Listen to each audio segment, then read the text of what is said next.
कई वजहों से बहुत विशेष है। इस साल हम अपने संविधान का 75वां वर्ष मना रहे हैं और ये सरदार वल्लभ भाई पटेल जी की 150वीं जयंती का भी साल है। 21 अप्रैल 1947 को सरदार वल्लभ भाई पटेल ने आप सभी को स्टील फ्रेम ऑफ इंडिया कहा था। उन्होंने स्वतंत्र भारत की ब्यूरोक्रेसी की नई मर्यादाएं तय की थी। एक ऐसा सिविल सर्वेंट जो राष्ट्र की सेवा को अपना सर्वोत्तम कर्तव्य माने, जो लोकतांत्रिक तरीके से प्रशासन चलाए, जो ईमानदारी से, अनुशासन से, समर्पण से भरा हुआ हो, जो देश के लक्ष्यों के लिए दिन रात काम करे। आज जब हम विकसित भारत बनाने के संकल्प के साथ आगे बढ़ रहे हैं तो सरदार वल्लभ भाई पटेल की ये बातें और ज्यादा प्रासंगिक हो जाती हैं। मैं आज सरदार साहब के विजन को नमन करता हूं और उनको भावभीनी श्रद्धांजलि भी देता हूं। साथियों, कुछ समय पहले मैंने लाल किले से कहा था कि आज के भारत को आने वाले 1000 साल की नींव को मजबूत करना है। एक हिसाब से देखें तो 1000 साल की सहस्त्राब्दी में पहले 25 साल बीत गए हैं। ये नई शताब्दी का 25वां साल है और नए मिलेनियम यानी नई सहस्त्राब्दी का भी 25वां साल है। हम आज जिन नीतियों पर काम कर रहे हैं, जो निर्णय ले रहे हैं, वो 1000 साल का भविष्य तय करने वाले हैं। हमारे शास्त्रों में कहा गया है, यथा ही एकेन चक्रेण नरथस्य गति ही भवेत् एवं पुरुष कौर्ण बिना दैवम न सिद्ध्यति। यानी जैसे एक चक्र से रथ नहीं चल सकता है,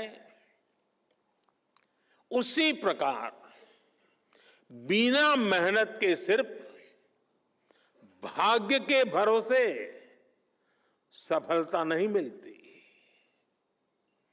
विकसित भारत के हमारे लक्ष्य की प्राप्ति के लिए भी विकास रथ के हर चक्र को मिलकर चलना है। दृढ़ प्रतिज्ञ होकर हर दिन, हर क्षण इस लक्ष्य के लिए काम करना है। लक्ष्य को प्राप्त करने के लिए जीना है, जिंदगी खपानी है। साथियों, आज हम पूरी दुनिया को तेज गति से बदलते हुए देख रहे हैं।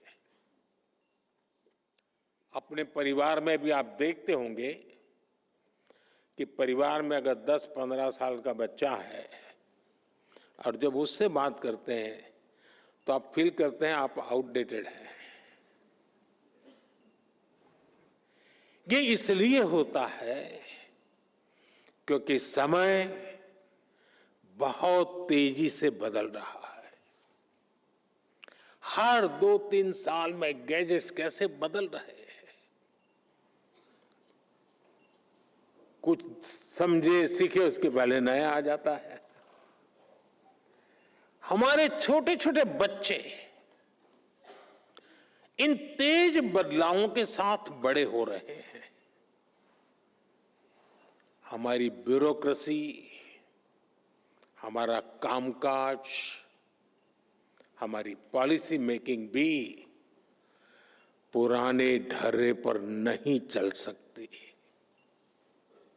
इसलिए 2014 के बाद से देश में व्यवस्था परिवर्तन का एक बहुत बड़ा महायज्ञ शुरू हुआ है। हम इस तेज स्पीड के साथ खुद को तेजी से ढाल रहे हैं। आज भारत की एस्पिरेशनल सोसाइटी, भारत के युवा, भारत के किसान, भारत की महिलाएं, उनके सपनों की उड़ान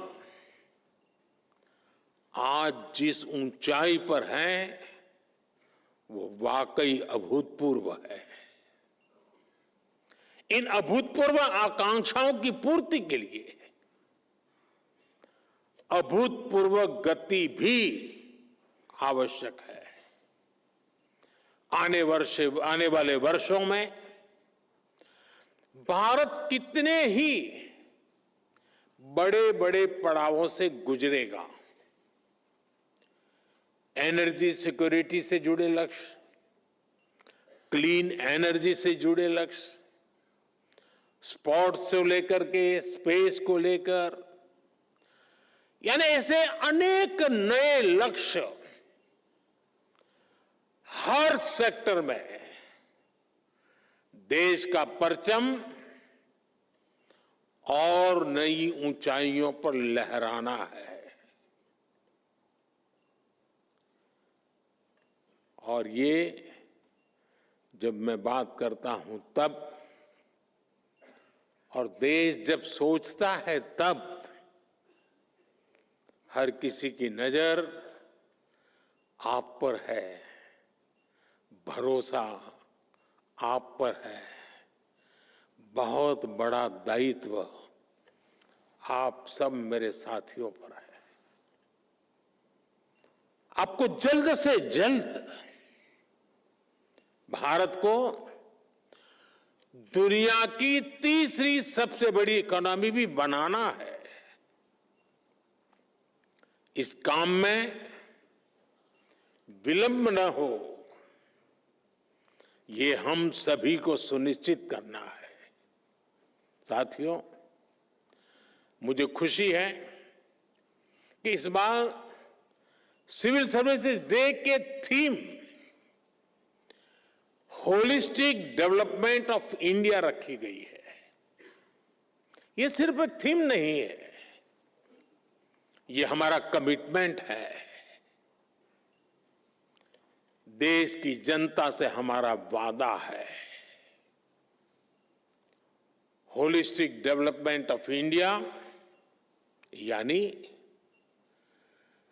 no village left behind, no family left behind, no citizen left behind.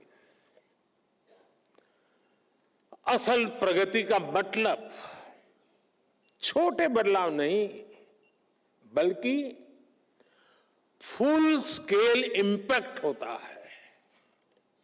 हर घर में क्लीन वाटर, हर बच्चे को क्वालिटी एजुकेशन, हर एंटरप्रेन्योर को फाइनेंशियल एक्सेस और हर गांव को डिजिटल इकोनॉमी का लाभ। ऐसी ही बातें हैं जो होलिस्टिक डेवलपमेंट, मैं मानता हूं, क्वालिटी इन गवर्नेंस सिर्फ स्कीम्स लॉन्च करने से नहीं आती, बल्कि क्वालिटी इन गवर्नेंस इससे तय होती है कि वो स्कीम कितनी गहराई तक जनता के बीच पहुंची और उसका कितना रियल इंपैक्ट हुआ। आज राजकोट हो, गोमती हो, तिनसुकिया हो, कोरापुट हो, ऐसे कितने ही जिलों में हम यही इंपैक्ट देख रहे हैं। स्कूल में अटेंडेंस बढ़ाने से लेकर सोलर पावर तक अनेक जिलों ने बहुत अच्छा काम किया और जो तय किया वो पूरा करके दिखाया, और उसमें से कई जिलों को आज पुरस्कार दिया गया है। मैं इन सभी जिलों और योजनाओं से जुड़े साथियों को भी आज विशेष बधाई देता हूं। साथियों, बीते 10 सालों में भारत ने इंक्रीमेंटल चेंज से आगे बढ़कर इंपैक्टफुल ट्रांसफॉर्मेशन तक का सफर देखा है। आज भारत का governance model next generation reform पर फोकस कर रहा है। हम टेक्नोलॉजी और इनोवेटिव प्रैक्टिसेस के जरिए सरकार और नागरिकों के बीच की दूरी समाप्त कर रहे हैं। इसका इंपैक्ट ग्रामीण और शहरी क्षेत्रों के साथ साथ दूर दराज के इलाकों में भी दिख रहा है। आपसे एस्पिरेशनल डिस्ट्रिक्ट की कई बार चर्चा हुई है, लेकिन एस्पिरेशनल ब्लॉक्स की सफलता भी उतनी ही शानदार है। आप जानते हैं, ये प्रोग्राम 2 साल पहले जनवरी 2023 में लॉन्च हुआ था। सिर्फ 2 साल में इन ब्लॉक्स ने जो बदलाव दिखाए हैं वो अभूतपूर्व है। इन ब्लॉक्स में हेल्थ, न्यूट्रिशन, सोशल डेवलपमेंट और बेसिक इंफ्रास्ट्रक्चर के कई इंडिकेटर्स में शानदार प्रगति हुई है और कुछ स्थान पर तो राज्य की एवरेज से भी आगे निकल गए हैं। राजस्थान के टोंक जिले के पीपलू ब्लॉक में 2 साल पहले आंगनवाड़ी सेंटर्स में बच्चों की मेजरमेंट एफिशिएंसी सिर्फ 20% थी। अब ये 99% से भी ज्यादा हो गई है।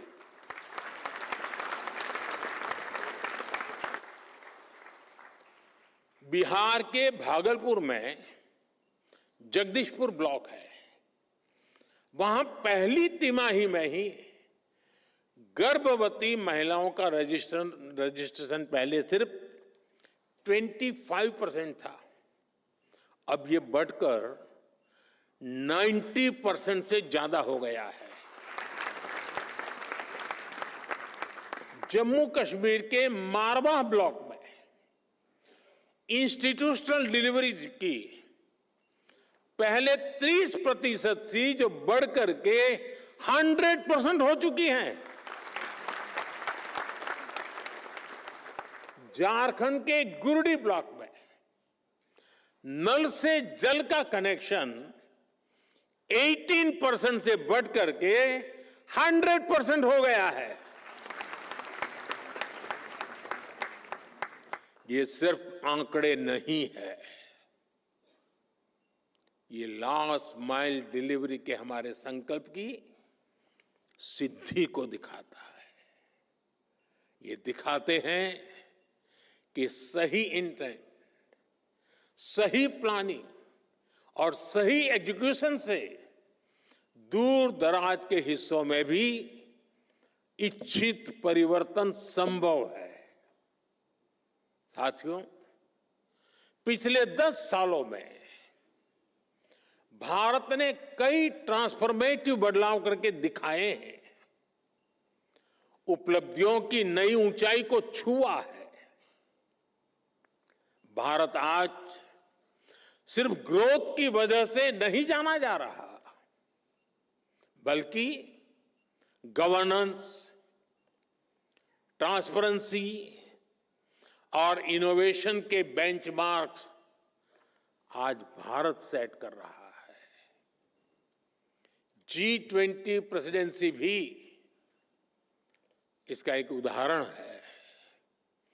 60 से ज्यादा शहरों में 200 से ज्यादा मीटिंग्स, इतना बड़ा और इंक्लूसिव फुटप्रिंट G20 के इतिहास में पहली बार हुआ।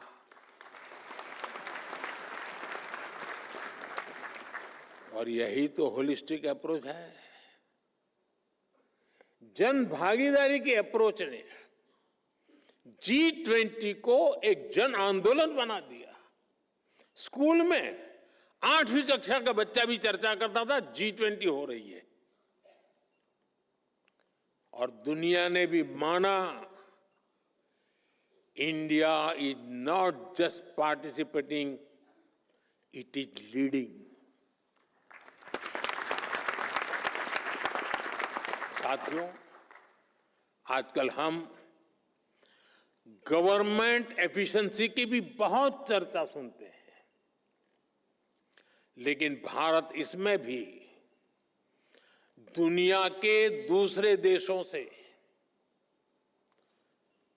10-11 साल आगे हैं। पिछले 11 वर्षों में हमने डिले सिस्टम को खत्म करने की कोशिश की है। हम नए प्रोसेसेस बना रहे हैं। हम टेक्नोलॉजी के माध्यम से टर्न अराउंड टाइम को घटा रहे हैं। ईज ऑफ बिजनेस को बढ़ावा देने के लिए हमने 40,000 से ज्यादा कंप्लायंसेस को खत्म किया है।